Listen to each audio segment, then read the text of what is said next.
Alright, this is the follow-up video to the Chibson Black Les Paul Custom. And just want to say a few things about what's going on. I don't think I explained a lot about the shipping. Yeah, I ordered the guitar March 14th. We talked as soon as the money cleared. It was as soon as the money cleared, I think it was 5 days, and they started making it or grab one off the rack or whatever. And after that, she sent me pictures on the 21st. Um, Pictures were cool.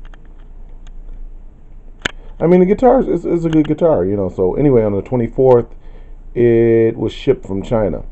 So it was a 3-day process that went through their sorting facility in China, and then it left, I think, on the 24th, and it arrived in California, in San Francisco, California, on the 27th.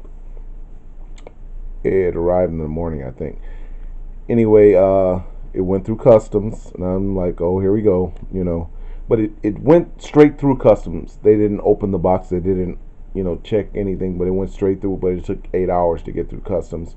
From there, it went through a sorting facility in San Jose, California. From there, it was delivered to a San Jose post office. For a reason I'll explain. They shipped my address. I'm in the Midwest. They shipped the guitar to my address in the Midwest using a post office zip code in San Jose, California. So while I'm tracking it, I get, the guitar is going through customs. I'm like, oh boy, But that was cool. It went through. I'm like, yay. So it gets to San Jose, California, and I'm like, well, at least it's on American soil. It's here. It's about to be delivered. And all of a sudden, the message comes up in tracking, undeliverable to address. I'm like, what? What's going on? So as soon as I got that, I called the post office in San Jose, and they said, well, what's the tracking number? I gave them the tracking number. They were very helpful. So the guy comes back on the phone. He said, yeah, we got it. It's a big package. It's a huge package. I said, yeah, that's it. He said, the thing is, the zip code is the zip code of our post office in San Jose, where I'm at. And I said, well, no. And I gave him my Midwest zip code. And he said, well, sure enough, it'll be gone out of here at like 9:30 in the morning. And sure enough, it was gone. But the tracking didn't catch up till later that afternoon. I was worried still because when they said undeliverable, the default message comes up undeliverable, and when you click on that, it says will be shipped back to the sender. And guitar lovers everywhere, what you're going like, oh no, here we go, back to China. So I didn't want them to do that. Like I said, I called the post office and they straightened it out. Anyway, they got it out of San Jose. Then it went to another sorting facility there, and then eventually on the, let's say, the 27th, the 28th, which was yesterday, Friday, 28th of March, it left San Jose. At least that's what it said, but I'm not trusting that. So this morning I get up, track it. Yeah, it still says it's left San Jose. And then all of a sudden I get a text, because I was using the texting as well, because I'm excited. I want to get this guitar, man.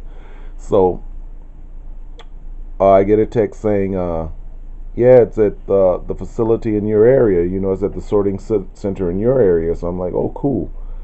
So I say, well, it's Saturday. It'll be in the sorting center, and I'll probably get it Monday. Boo hoo.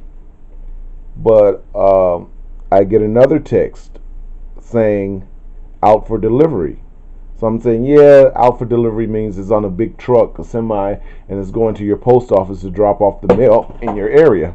So I'm like, sorry about that. Chair just went back, almost fell backwards, which would have been funny.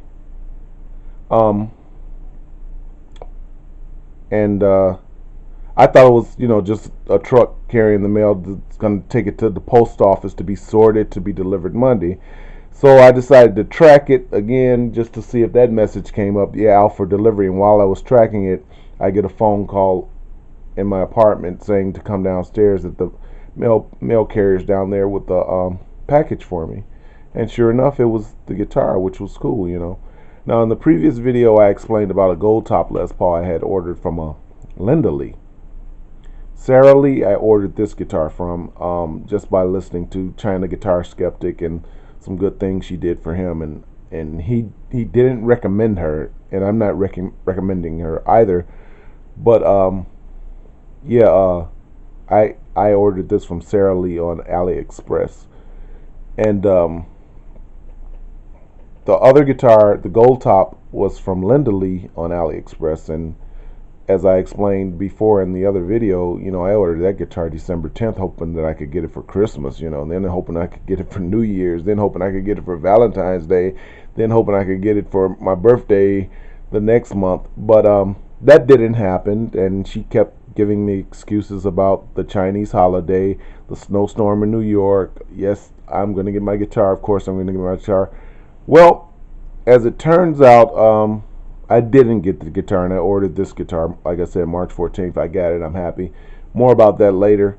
But when this guitar did come at 10:22 today, I was, you know, I said I wanted to do the unboxing video. I didn't just want to open it and go crazy. I wanted, you know, to share it with people as well. So at 10:22, I got this guitar. 2 hours later, I get another phone call to come downstairs. There's another package for me. I'm, oh, wow, cool, you know. Go downstairs, and this is what I received. Yellow box. Not quite. This is what I received. Yep.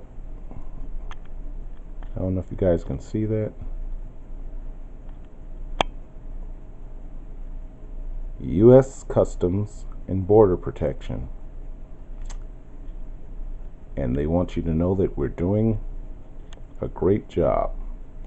Okay, jokes aside, what happened was there's a letter in there dated March 17th that a guitar, a Les Paul guitar, was confiscated at the airport because it was counterfeit. Now, the guitar I ordered shouldn't have had a logo on it because the pictures didn't show a logo, so that's the guitar I ordered. Yeah, right. Anyway, I'm making this video partially just to explain where it happened. This happened in Newark, New Jersey, at Newark Airport. Not New York, but Newark. Not Chicago, but Newark.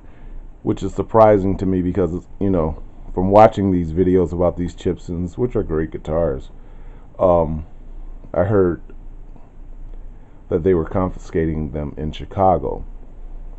And me being a Chicago guy, you know, that's kind of disheartening knowing that O'Hara was confiscating the guitar. So I was hoping this either one of the guitars, I was hoping they didn't come through Chicago because I didn't want any problems. I just wanted a guitar. So that happened, and maybe you guys could kind of watch out for that. Now, it's kind of disheartening. I may challenge it to see what happens. I don't know. I'll know in the next few days what I'll do. But back to this. I like the guitar. I played it. I've been through it. I'm not gonna give you, yeah, the strings suck, the nut sucks, the pickup sucks, the tuners suck. I paid $251.75 for this guitar. Let me say that again. I paid $251.75 for this guitar. I did not buy the guitar for the tuners. I did not buy the guitar for the frets. I did not buy the guitar for the nut, which is okay, by the way. I did not buy the guitar for the pickups. I have several guitars, as I stated in the other video. Not bragging, just fact. I know good guitars. This is a cheap guitar. No bones about it, but it's a nice cheap guitar. I bought the guitar because of the way it looks. Bottom line. If Epiphones, like Pixie Lick said, if Epiphones had headstocks like these, I may have bought some Epiphones, you know. But yeah. Oh, by the way, my tuners, the tuners are great. Stays in tune. I pulled the strings, and I haven't changed the strings yet. I will, but you know that stuff's. You know, I'm not gonna get up here ragging on strings and ragging on pickups and ragging on frets and ragging on, you know, whatever. $251.75. That's what I got. $251.75 worth of guitar. Thanks, China Guitar Skeptic. Thanks so much, Pixie Licks. Love your stuff. Cause you know, I think you guys keep it real. And there's some other ones, and I'm sorry if I'm forgetting you. Well, some of you guys have some great videos on these things that made me want to buy one, because again, I like cheap guitars, working on them and making them do stuff that they're not supposed to do. Yeah, I did, however, go into the cavity of this thing. Sorry about the camera work again.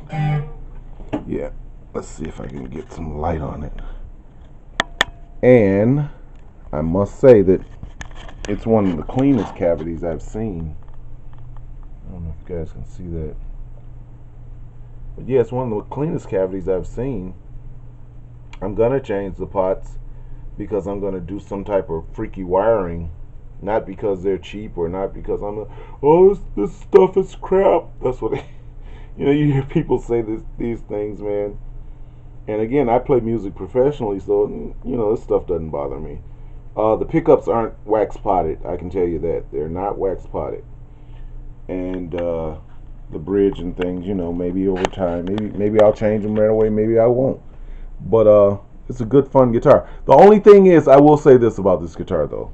The only thing is, the neck is a little fat for me, for my taste. It's a little fat, and the back, and I can have that shaved. That's no problem. So, and I don't have the Made in USA back there. So, but yeah. Thanks to all you guys who have given me information on these guitars. Now I have one of my own. I may order another one. I don't know. You know, that gold top really would have been nice. And apologies to Linda Lee, because it did come. However, she insisted on sending the Guitar China Post also, and that may have something to do with it. They may have just chosen it at random because you know, I'm not ordering a block of these things. I wouldn't recommend it. You know, they are what they are. You know. Like I say, I have had four Gibsons. I still have two, and this little cheap guitar here, this K-tone, wish that wasn't there. This played better than my my 295 Scotty Moore, and the only reason the 295 is because it has soap bar. It had soap bar pickups in it, but it played better than that. This thing plays better than that. I know it came out of China or somewhere. It wasn't made in America, and it's a very cheap guitar, but it sounds phenomenal. It plays phenomenal. But we're talking about Chibsons right now, and I'm happy. Got no problem with this thing. It's fat neck. Just got to stretch my fingers more, but it's cool. Anyway, I hope this helps, especially the part about the confiscation deal. And I'm going to see if I can get that resolved somehow. And if not, you know, it is what it is. I got refunded the money on the guitar, the gold top anyway. So, thanks, guys.